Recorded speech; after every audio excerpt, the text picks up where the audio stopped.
Daniel Flory. I'm the general manager for Altec Industries in Elizabethtown, Kentucky.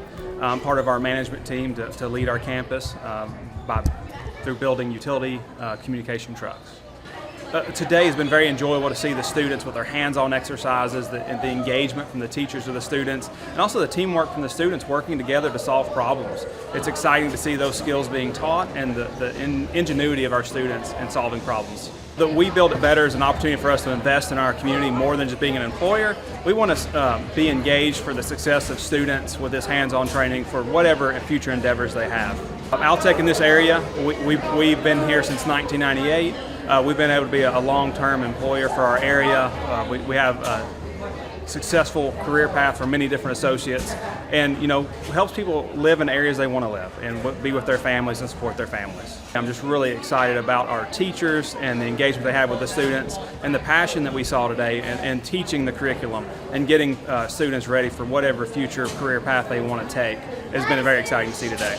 We had hands-on training for the teachers at Altec Industries this summer. A great time to spend some dedicated focus with them, and now seeing that put into action in the classroom is very rewarding. You're going to actively learn how to use a drawing software today, and then your business principle is judgment and decision making. So your judgment and decision making comes from all the designing you've done of your backpack tag. So you have your technical drawing in front of you, and we're going to put labels on that today. You have your prototype that you are attempting to create out of some very stubborn clay, and then you're going to be making design choices when you actually use the CAD software as well.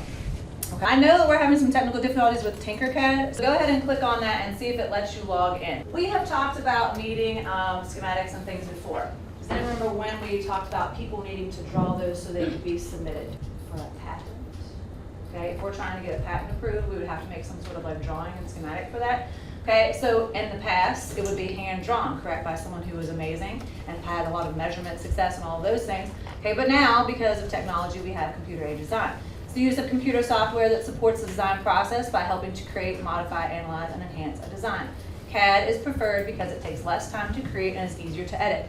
As you found out yesterday, okay, how difficult it can be to create something extremely simple with clay. So imagine trying to create multiple prototypes every time your business or company wanted to offer anything new to a customer, and it had to be done by hand. Okay, you would have whole crews of people just dedicated to that. Okay, versus now we can do this. When you get into Tinkercad, you need to click where it says to create a design, and you want a 3D design. Okay, so plus sign says create. You are going to set this plane up so that you can modify it the way we need to. Okay, well, this is your work plane. Okay, this is where you're going to create all of any kind of design that you want for now, for the future. Just play around with it today is really what your goal is to learn the features of it. So I've assigned you some tutorials to do in it here once we're finished with the stuff that we started on from yesterday. Here's what we're going to do for the rest of the class period. I know that a lot of people need to finish their prototype making from yesterday, which is fine. And I know that we need to add some things to our technical drawings. Okay, so have your blueprint drawing, your technical drawing out in front of you, because I'm going to show you what we're going to add to that. Your drawings are nice little basic places for people to start, but if you remember that little schematics that we showed on the patents that we did several weeks ago, or that schematic that was there for that CAD drawing, is extremely detailed, okay? When you look at yours, would you consider it extremely detailed? Probably not, okay? So we're going to add some labels. Because if I were to hand this off to somebody, they're supposed to be able to recreate what you want from that. And right now, based on the way that they look from how we started from yesterday, that's not possible. So these are some things that we need to add. Your actual dimensions need to be on there, okay? Actual dimensions. And I just put length and width because for everyone that's different, because you have your own data spreadsheet that we pull that information from. But when you get the chance to actually print it, the way it gets designed, and then whether you inset the lettering on your tag or if you raise it up, that's going to change the way it prints. If you inset the lettering, it's going to cut the letters out to be able to see through it, okay? If you raise it, it'll make it more of a 3D image, so it's like coming out at you, and you could actually feel it. So you're going to need to make that sign. So that goes back to the judgment and decision making. Then the tag inset distance is 3/8 of an inch. You need to have that on there. Some of you actually went ahead and made the hole in your prototype, which is excellent. Some of you did not. Okay, so make sure it's reflected on your drawing and make sure it's reflected in your prototype. And the key ring hole diameter is 1/4 of an inch. Okay, so these are the labels that need to be on your technical drawing. I have made a to-do list because I know we're all kind of in different places. First, finish the technical drawing with the labels that I just went over. Okay, some of you need to finish your clay prototype because as we found out yesterday, the clay was not friendly. Measure clay used with calipers to calculate volume. So once you have the prototype done the way you think it needs to be done, you're going to have to stare at it for 30 seconds and tell it how much you love it, but then you're going to have to crumple it up. Okay, because we need to make it into a sphere shape, and we're going to use the calipers from the tool cart to figure out its volume. And we're going to put that number into the formula so we can figure out how many cubic inches of material we are actually using. Okay? Once we do that, that number goes in your materials cost tab on your spreadsheet. And then after that, you're finished and the tutorial or the technical drawing is turned in and all of this stuff is done, then you have the rest of the time to mess with Tinkercad, okay, and learn how to use it, familiarize yourself with it, because tomorrow we're going to design your backpack tag in it, okay? My favorite part of class is probably building the things. We are working on making bag and luggage tags for the 3D printers. I like the activities about the class, like that in the class we do activities instead of being on a computer all day. So. Right now, my first period class is We Build It Better.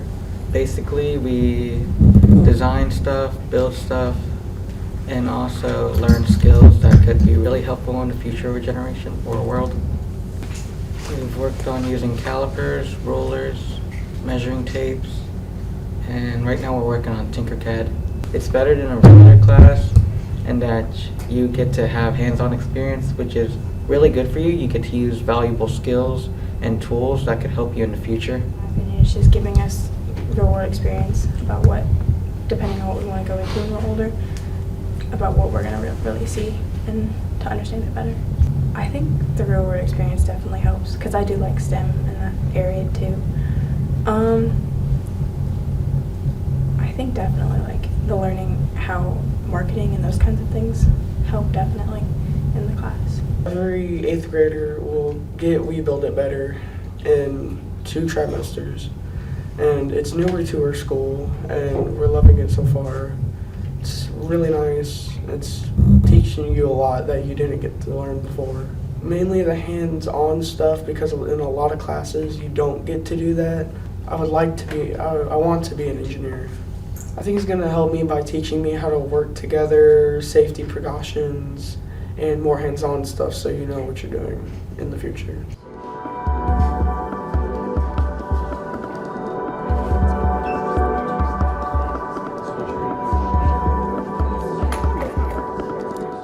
Just put it on 0. There you go. All right.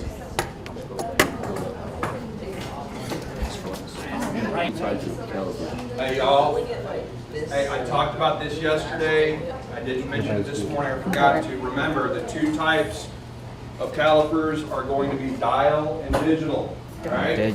Dial and digital. Anybody remember which one's more accurate? Dial. That was perfect. You said which ones were they? You're trying to think. Perfect. This digital or dial is way more precise. You got thousandths of an inch up to 6 inches, right? Alright, there you go. Alright guys, so we have a few videos here to talk about how to read your dial caliper, okay? And then I'll be going around the tables making sure you guys understand, alright?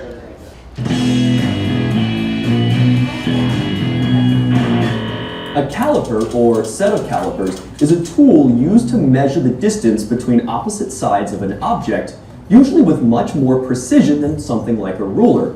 You can find them in many fields, including woodworking, metalworking, medicine, mechanical engineering, and many other sciences. So while they're not related to electronics exactly, I find myself reaching for my trusty calipers all the time to do things like measure the distance between leads on an electronic component when it's not listed or I can't find the data sheet. The first set of calipers discovered date back to the 6th century BCE, and they were tools used often by the ancient Greeks and Romans to make precise measurements. Bronze sliding calipers from the Han Dynasty were also unearthed dating back to the year 9 CE. Most modern slide calipers work on the same basic principle. There is a fixed main scale attached to one or more sets of jaws, and a slider that moves linearly across the main scale. The slider has the opposing set of jaws, which move to measure the object in question. You can read the distance measured by looking at how far the slider has moved on the main scale. Many calipers have a thumb wheel that gives you more precise control over how the slider moves, and most calipers include a lock screw you can tighten to prevent the slider from moving to hold the last measurement taken. This can be helpful if you need to move the calipers away from the object to read the scale, or if you want to compare the dimensions of two different objects without writing down the measurements. Here's what I want you guys to do real quick, all right? I want you guys to take your dial calipers and go ahead and measure the edge of the table, all right, where you're sitting. And I want to see if any of y'all can figure out what that measurement is. We're going to go over here in a minute, but I want to see if any of y'all can figure it out.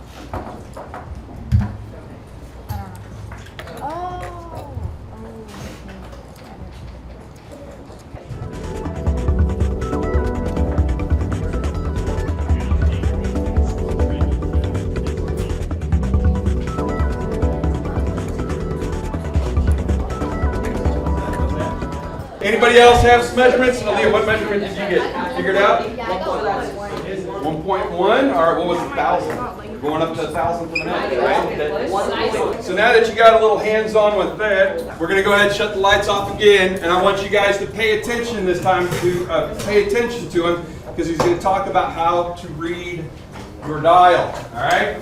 Dial calipers require a bit more effort to read, and they usually only come in either imperial or metric. To read them, find the largest measurement on the main scale visible to the left of the slider. In this case, it's 1.6 inches. Then, read the dial, which is 68 in this example. Since the dial says it's in increments of 1/1000th of an inch, we know it's 0.068 inches. Add the coarse and fine measurements together, and you get 1.668 inches. The reason I wanted to be in the We Build It Better class is because I've always had an interest in engineering. I took an engineering class in the 6th grade, and I've always been wanting to do something like mechanical engineering or computer engineering since I took that class, and I think it's going to be a great job, and I'm very interested in it.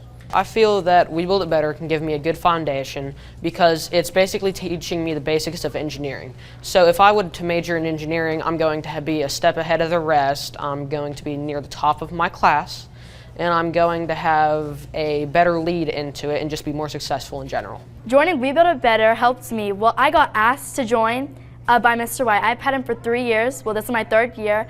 I had him for 2 years for career choices, but I want to do We Build It Better because it's fun. This helps me with my foundation in growing and having a lead in front of everybody else. So I'll help me be way more successful in the future by having like all the techniques and stuff that I need. So our toolbox meeting today, our goals is to explain the product design process that is used to solve real world problems, explain the criteria and constraints of the backpack problem, because we do have a backpack problem you're going to learn about here in just a moment.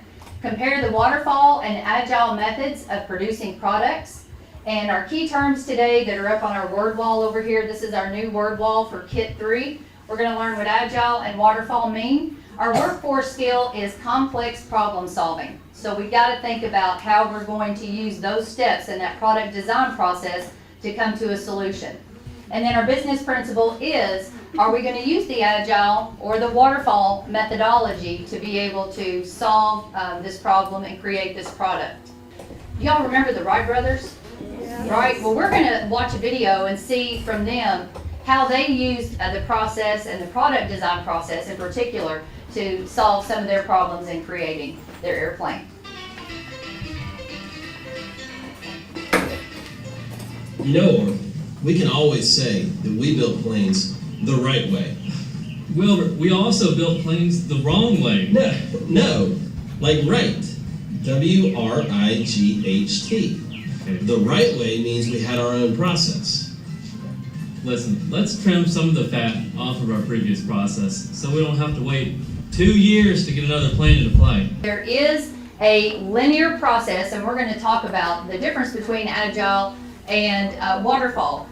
So this process, when we look at the product design process, which looks a lot like the engineering process, it looks a lot like the scientific method process, except when you get down to this area, we're building and manufacturing this product.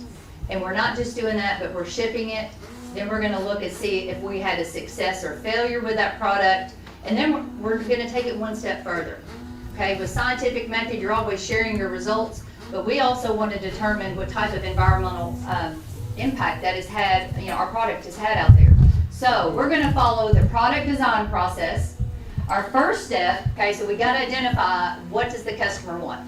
Name tags with accessible hand grip grabs, that way you can pick it up easily, and that way, and it has to be sturdy, that way it doesn't just break off. Durable. And she's also asking for a cheaper cost than Amazon, that way it's more accessible to the teachers and everyone, that way it's not as expensive. So what is she giving us? When she tells us all of those things, what are those called? Criteria. Criteria and constraints. So we're looking at exactly what is this customer needing from us, and then there's going to be particular constraints. So the big first thing that we need to understand from our customer, she needs to be able to see those backpack tags clearly from about 6 feet away. She wants them to be washable, durable, must have, this part she probably didn't get into, but this is what we're going to add to part of your criteria, a 1/4 inch diameter key ring hole. The key ring hole also cannot be inset farther than 3/8 of an inch from the outside edge. Now I want to talk to you about our two design methodologies. We have a waterfall methodology, which is linear, which means you're going to start from here and move downward through your product as far as when you're designing it and testing it. That would be what a waterfall methodology is. So it's used when your criteria and constraints are known. This is the methodology you're going to choose if you know those two things. Okay? It follows linear order from top to bottom. It's typically used in the manufacturing industry. So you're going to see that in a lot of mass production and a lot of your lines where people are working on factory lines. They're going to be using linear. Starts at this end and it moves, and there's something added to it all the way down.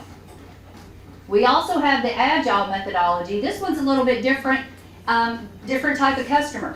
Okay, I'm going to give you an example. My mom needed some handrails made for her house. So I went to a welding teacher and I said, "Can you make some handrails?" "Sure, I can do that. Here's what I would like for you to produce for me." "No problem." He sketched it up. I looked at it and I said, "I think I'd rather have this dimension rather than this." So we started here. We're kind of moving around our product design process. Then we had to go backwards and redesign and talk about another way. With this type of process, you're mobile and you can move and stop at any point and say, "Woo, before I ship this, I need to go back and talk to my customer again because I don't want to ship out the wrong thing." Because you don't want to upset your customers, do you? You want to keep them for a long time. So this process works for different types of products that you might be putting out there. I got into the We Build It Better program through a teacher invitation, and it's really fun. What I enjoy most about the WBIB program are the hands-on projects and the critical thinking that we have to do with the trial and error. This class was different from my other classes, mainly because we were working with different tools, and they were talking more about more cooperation and teamwork rather than other ones. Also, they provided different ways of learning. For example, if you were more of an audible or audio listener, or hands-on, or you were more like a writer and stuff, different things like that, they provided all of those for you, and so it was really compatible with lots of students. Well, it's more job involved, so you can obviously have a job that involves all this stuff, and it's more hands-on than everything else. I'm going to do a civil engineering, and it'll help me in this class because civil engineering is very hands-on and it involves a lot of building and stuff. We are going to work on making interchangeable parts today. So what we're going to do today is you are going to have to create 3 identical shapes by hand.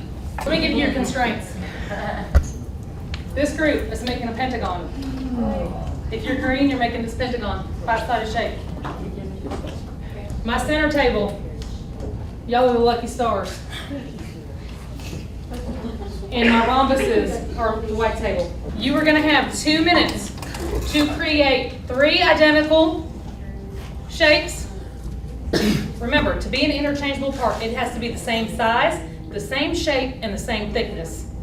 Are you ready? Go.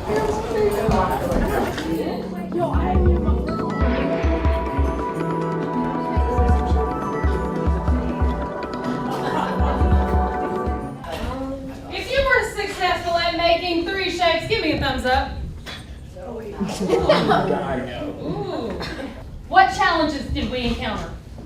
The time. The time. How many people had issues with the time? Okay. Was it difficult to make them identical? Yes. What is a tool that would make it easier? I saw somebody over here using their fingernail. What's something that would have made it easier? Something to cut it with. Okay, so roll your Play-Doh in a ball, and I'm going to give you something to cut it with. And we're going to do it again. Okay, so I'm going to give you, Aiden asked for something to cut it with. That's what he's going to get. Okay, so I was really nice and I gave you a ruler, so that means you should be more efficient. You now have to make 4 shapes in the same amount of time.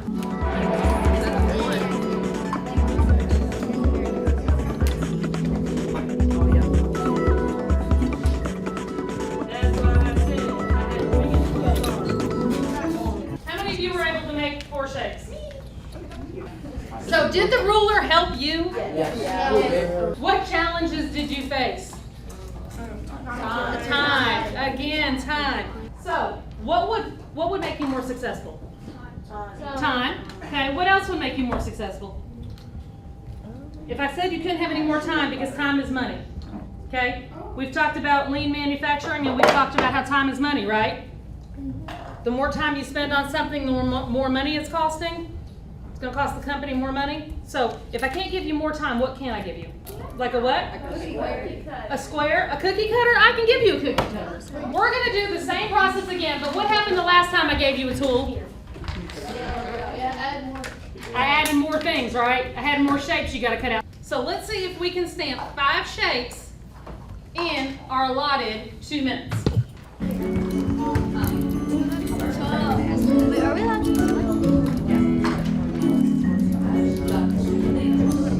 How many people were able to successfully stamp out all 5? So, was it faster? Yes. So, if I was a manufacturer and I had given you that tool to start with, would you have been more productive? So, what would happen if you were on an assembly line and you were asked to do the same thing?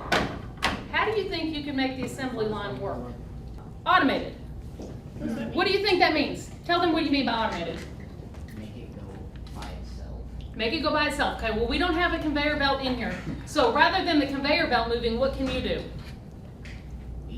You can move. We're going to take this one step further than what we were doing. All the green are going to work together, all the red are going to work together, and all the white are going to work together.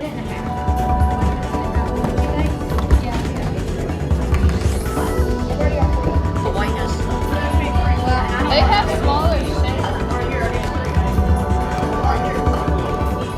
You guys did a really good job at producing your shapes, but we could have been more efficient with it. Okay, and that's kind of what we're doing with this lesson. We're learning about how to be efficient and how to put forth our best work so that our customer is happy. Okay, we don't want to waste time, we don't want to waste money, we don't want to waste our resources. When I walked in this class, it was different because you got to learn more about life skills and what you're involved in. I enjoy most learning about things that I didn't know happened in like working facilities. I like seeing all the different tools and how they work. It's pretty cool figuring out how tools work. I would like to be an engineer. That's one of the career fields I would really like, and everything I'm learning in this class would really help with engineering. What'd you get on yours? You had 203, 209, and you had what, Ash? 304? That's pretty close. I would like to have more accuracy than that, but given the short amount of time we've done this so far, I hope someone can beat that. Is your table done? What was your measure? For least. No, you. I got 1.212, what'd you get? 1.224, what'd you get, Leah? 205, so we got 220? 224, you got 225, you got 203, what'd you say? 205, what'd you get? We both got the exact same thing, 205. So the accuracy here, we're about 21 thousandths or 10/500ths of an inch off. Now that might be okay for, I don't know, parking cars, but it wouldn't be okay at Altec, and it definitely would not be okay at Airbus. We are trying to get more and more accurate, more and more precise. Mr. Bell. Okay. Do we go on the black thing? The black one or the red one? Which pointer in that dollar are we using, the red one or the black one? Black.